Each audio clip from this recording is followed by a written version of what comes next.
Alright, so making your own soil mix. What is soil mix? So soil mix is normally referred to as the substance that we're sowing our seeds in our greenhouse or in our kitchen next to the window that has the best sunlight, whatever it is, in a nice warm place where you can maintain humidity. What isn't soil mix? A lot of people go into a garden center and they'll just buy PBoss alone or just compost or bag topsoil that you can get. So any of those things alone aren't really ideal for starting seeds in. So premix, making your own mix. Most premix soils have only enough food for the first 6 weeks in the greenhouse. So even when you get the stuff that I use from Mick and Row as a table downstairs, or Premix, which a lot of people use, that's only going to get your plants to have about their first set of true leaves, and then once that's done, you're pretty much relying on what's in the soil out in the field. So it's very important to add things to prolong the food for the plant. Also, a lot of soil mixes are just concerned with NPK, which are the most popular nutrients that we have. When you make your own soil mix, you're allowed to cater to specific crops that you're propagating. So I know from experience and from research that all of the alliums don't like their feet to be wet and they don't like hard, heavy soil. So when I'm making a soil mix for our onions, I tend to add more sand and perlite to allow more aeration in the soil and allow water to drain easily. Another example is, I'll demonstrate later, but we start all of our beets, instead of direct seeding them, we start them in the greenhouse. And with some of the recipes for the soil mix, they end up being really hard. And if anyone's sown seeds before, you have those crazy brain-looking capsules that are actually seed capsules that could have anywhere between 1 to 7 beet seeds inside of them. So when we're sowing our beets, we put 2 seeds in a block, which means that I could get up to 12 beets in one spot. So if you have a really hard block, it's going to be hard for them to break out. But if it's soft, as the beets grow, they're going to break out of that block and then be able to be spaced out. I'll get into more about starting beets and blocks later on, but I found that that's one of the best plants to start in blocks in terms of direct seeding it, and the results of harvesting have been pretty good for us. Alright, so not a chemist or anything, but I know maybe half of these things, but I think it's important to pay attention to the periodic table, especially when you're concerning about finding nutrients and trace elements. Knowing what the relationships are between all these things are definitely beneficial. So, as mentioned before, the 3 essential soil nutrients are nitrogen, phosphorus, and potassium. I'm not going to read off all of these, and just to let you guys know, all of these descriptions are from the Lancaster Agriculture catalog that's downstairs. That's where we source almost all of our nutrients that we put into our soil mix, as well spread on the field. And their catalog is a great resource. There's full descriptions of nutrients. If you call them, they have very good customer service in helping you analyze your soil test. So it's a great company that we've been using for about 3 years to source stuff from. I highly recommend them. So after that, secondary nutrients, calcium, magnesium, and sulfur. You guys want me to read that line? So you have time? Will that be better for retaining the information?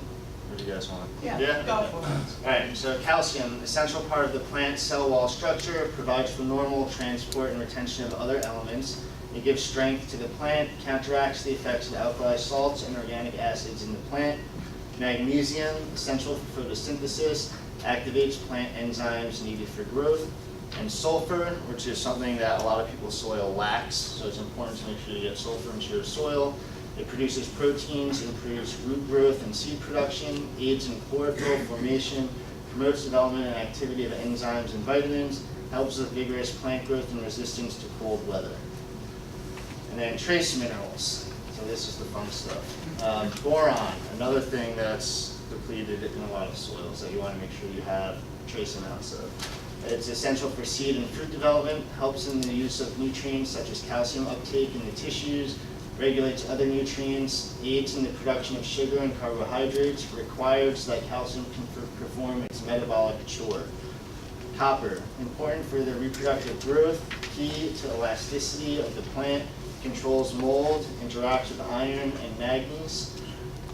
Zinc, regulates plant growth and consumption of sugars, essential for the transformation of carbohydrates, contributes to test weight, helps to make acidic acid in the root to prevent rotting. Manganese breaks down carbohydrates, aids in nitrogen metabolism, is synergistic with iron, brings the electrical charge into the seed, creating a magnetic force to draw the other elements into the seed.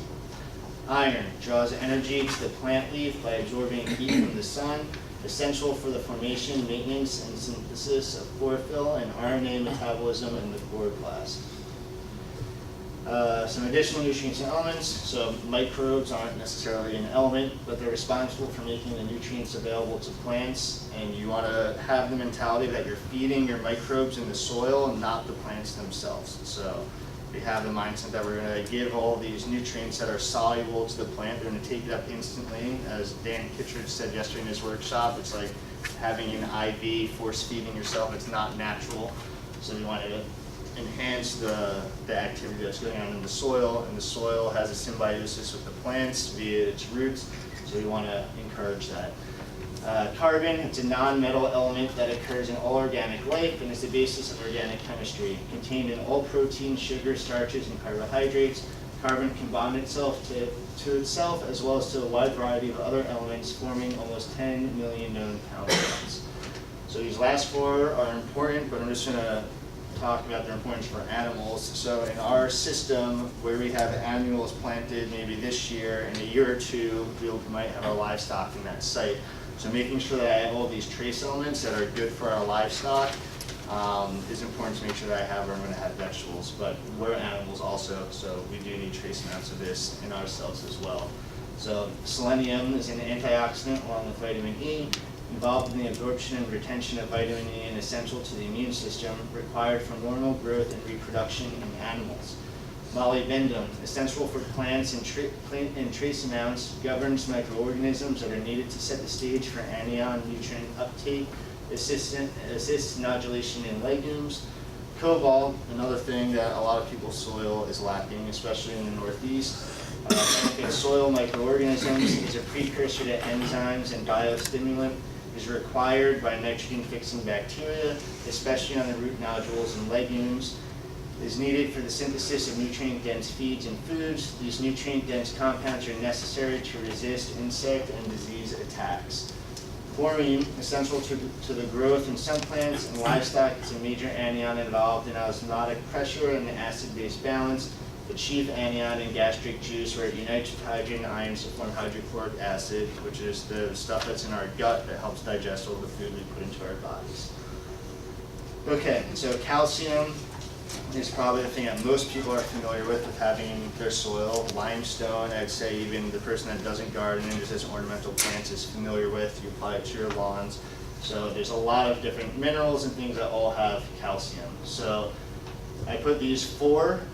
I would advise that you could put a little bit of all of it, but if you're trying to correct the deficiency in your soil, it's important to have a soil test and find out what you want to put, because you could end up having too much magnesium or too much of something else. So these are four of the main ways to get calcium into your soil. So you have agricultural lime, which is calcitic lime. Calcium carbonate, pure calcium carbonate is used to help prevent the spread of various diseases such as powdery mildew, black spot, and blossom end rot. Other benefits of calcium include protection from heat stress, increases the metabolic functions in plant cells, leading to a greater intake of other nutrients such as nitrogen and phosphorus. Additionally, it helps to increase general cell wall structure. Adding ag lime to your soil will also raise your pH, making it more alkaline. So that's another thing. If your pH is perfect, you might not want to add lime because that could augment it. So if you want to get calcium, there's other things that you can put in the soil that aren't going to affect the pH as much. So dolomitic lime contains calcium carbonate, bringing benefits similar to ag lime while also providing magnesium, which is important for plants' utilization of nitrogen, phosphorus, and sulfur. Having an excess of magnesium in your soil can cause a breakdown in soil structure, resulting in hard, compacted soils. Gypsum, calcium sulfate or sulfate of lime. Due to its sulfur content, gypsum does not raise the soil pH like lime, and there are some debates as to whether it lowers soil pH. Gypsum helps liberate potash for plant use. Gypsums can also help break up compacting clay-filled soils by correcting excess amounts of magnesium in your soil. And if there's any of these rock dusts that you're going to go out and use, I would recommend gypsum because it has sulfur in it, and that is something that it lacks in a lot of soil. And I've seen the most results with using just gypsum when I was starting out in my soil mix, and green sand, but we'll get into that. So oyster shell flour, in addition to a large percentage of calcium carbonate, oyster shell flour contains about 1% phosphoric acid, which makes oyster shell flour a source of both lime and phosphorus. Oyster shell will also slightly raise your soil's pH over time. Variable particle size provides both immediate and long-term slow-release fertilization. Okay, so now we're going to go into all of the different ingredients that we use in making our soil mix. So the first, I'm sure everyone is familiar with compost. If you make your own compost on the farm or in your garden, I would recommend that you make sure it's completely decomposed and has reached the appropriate temperature to kill certain pathogens and stuff that's in the soil that could be bad. You want to make sure that your greenhouse where you're starting your seeds is, I don't want to use the word sterile, but as clean as possible, because it's very easy to have like water somewhere that might have something in it, and then you get funky plants that end up being sick when they go out into the field. So you want to make sure that when you're starting seeds, everything is clean. When you make your own compost at home on a small scale, I would recommend putting that directly into the field, not in your soil mix, and see if you can source high quality compost. Mick and Monroe is where we get ours from. Also, Vermont Compost is a great company. They're further away for us than New York, so it's a little bit more expensive for shipping. So yeah, they're downstairs, they have a table set up, so I definitely recommend checking them out and taking a brochure. Peat moss. So all you guys are probably familiar with this as well. It's a soilless binder, and it adds structure to our soil. Sand, a very inexpensive resource. So there's different grades of sand. When you go to a Home Depot or your nursery, you see like all these different clay box sand, miter sand, all this stuff. Basically what I would look for is what the consistency is of it. So I like to use a more coarser sand because it's bigger and allows more aeration and the water to flow through it than really fine sand. So that's just my own experience, but whatever you can get your hands on for the cheapest, it's going to do the job. So perlite and vermiculite. So this is petrified rock that has layers of water in between. There's layers of air between. Layers of water between them. When they heat it to a high temperature, it pops just like popcorn. So it also provides structure and allows aeration to the soil.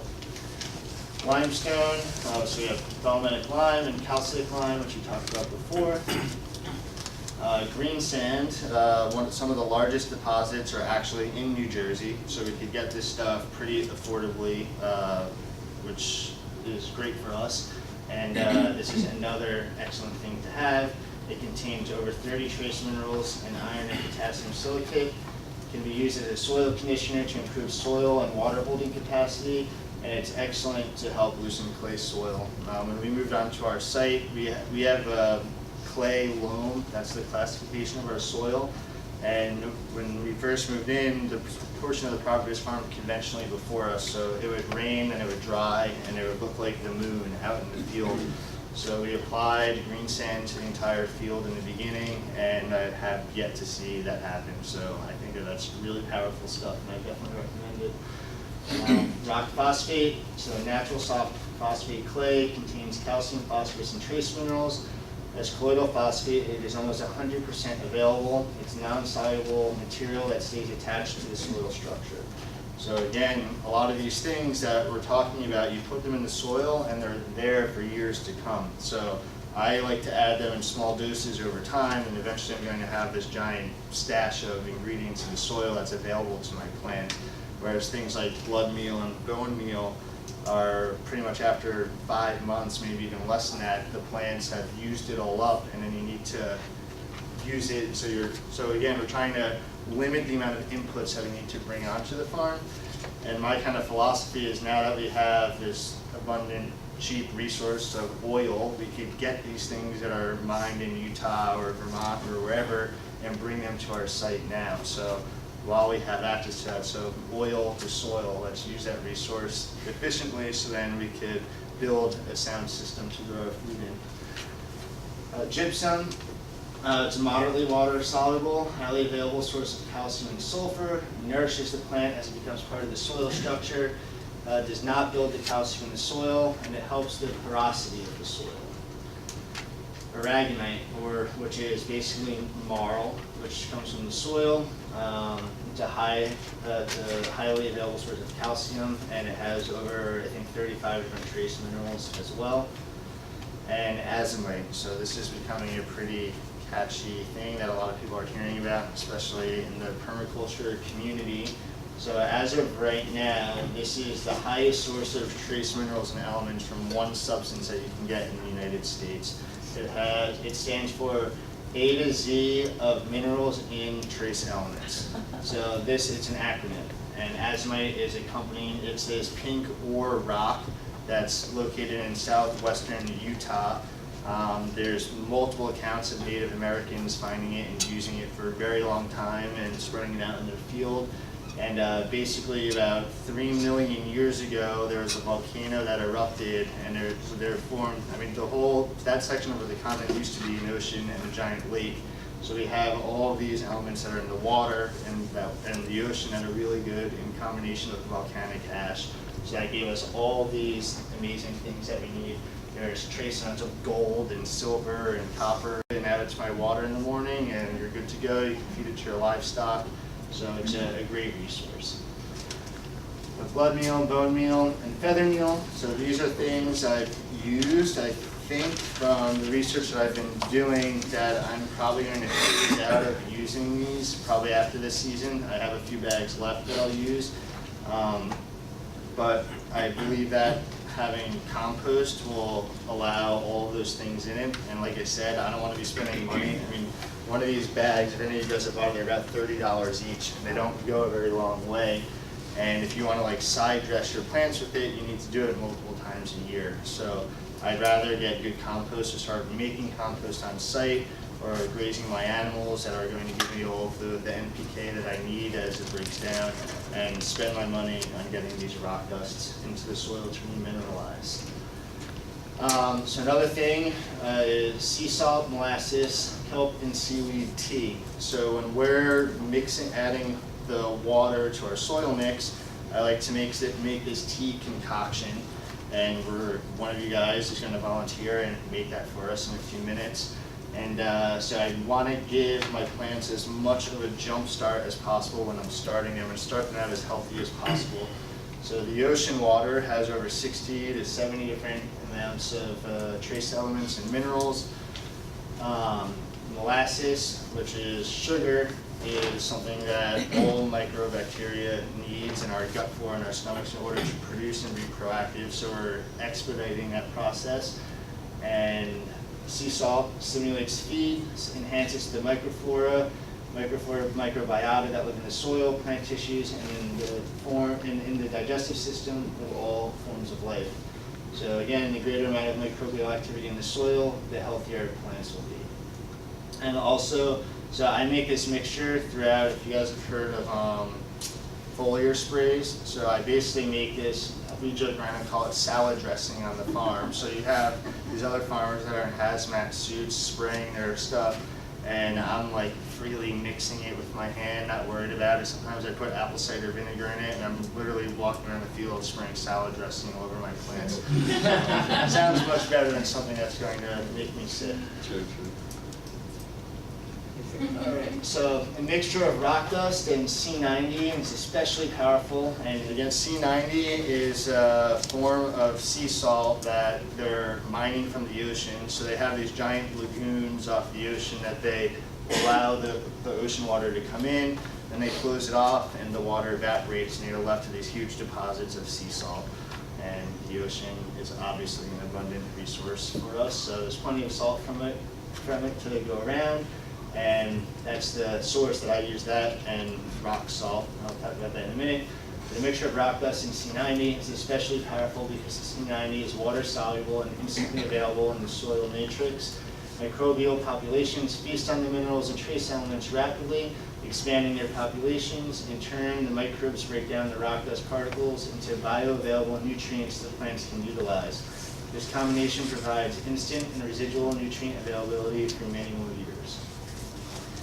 So what is this remineralization and rock dust nonsense? So why? Why are we going to go through the trouble of this? So most of the farmland today is depleted of nutrients, or has nutrients locked up and unavailable to food plants. Plants with a full spectrum of trace minerals and elements have an environment more suitable to thrive in. So again, going back to the law of the minimum, if we have a soil that's lacking a lot of these things, the plant's only going to grow to the capacity of what the limiting factor is. So making sure that there's a lot of different things, this huge diversity of food and elements and minerals and microbacteria is going to give us better conditions for our plants to grow in. Rock dust nourish soil microorganisms whose protoplasm is the basis of all living things.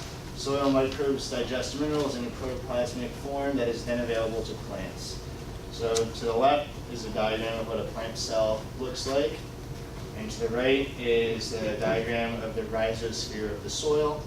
So here we have our roots of the plant. This highlighted area is where the most activity and synergy involved with the plant and the microbacteria in the soil is all being exchanged.